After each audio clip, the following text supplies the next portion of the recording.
Maintenant, nous allons créer un fichier pour pouvoir récupérer la session utilisateur à partir du serveur. Donc pour ça, on va se diriger tout simplement hop, dans notre fameux dossier hot. Et on va se créer donc un nouveau dossier que l'on va appeler getUser par exemple. Et donc à l'intérieur, on va se faire un fichier que l'on va appeler user.tsx. Ok, donc ça on va pouvoir se le mettre de côté.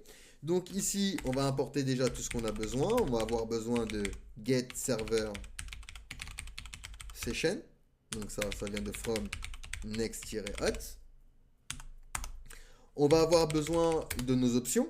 Donc hot option. Donc from.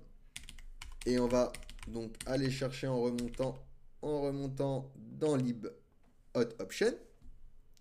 Et donc, on va importer également pour les réponses, next response from donc next slash server. Alors c'est import, hop, et hop, ok. Donc maintenant on va venir export une async function, donc une fonction asynchrone, ça va être une fonction qui va être exécutée de manière différée dans le temps, et nous allons utiliser donc get. Donc, on l'appelle get, et ici donc on va créer une variable session qui va utiliser le mot-clé await, elle va attendre que la promesse soit résolue, et on appelle donc get server session en passant donc, get server session, en lui plaçant du coup nos options, hot option en argument, et donc cette fonction va récupérer la session utilisateur à partir de notre serveur. Ensuite, on va lui dire tout simplement que if, si j'ai le contraire de session, donc ça veut dire que tu vas me return une next response .json, et ici donc on va ouvrir nos accolades et on va donc mettre une error non autorisée. Alors non autorisé.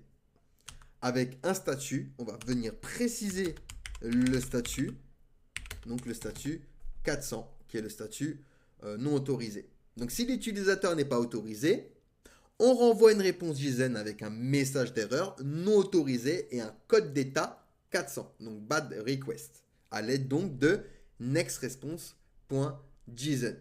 Sinon, alors sinon, bah, tu me return quand même une réponse, donc success, il n'y a pas d'erreur. Hop, donc ici on va lui dire autorisé, ou même carrément, alors on va carrément faire référence à la session, et donc ce sera un statut 200. Donc si l'utilisateur est autorisé et qu'une session existe, il nous renvoie une réponse JSON avec le contenu de la session dans un objet success session et un code d'état, donc HTTP statut 200, donc le statut OK, à l'aide toujours de notre fameuse nextResponse.json. Donc voilà pour le fameux fichier afin de récupérer donc la session utilisateur à partir de notre serveur. Allez, posez-moi des questions si vous en avez, sinon nous allons pouvoir passer du coup à la suite.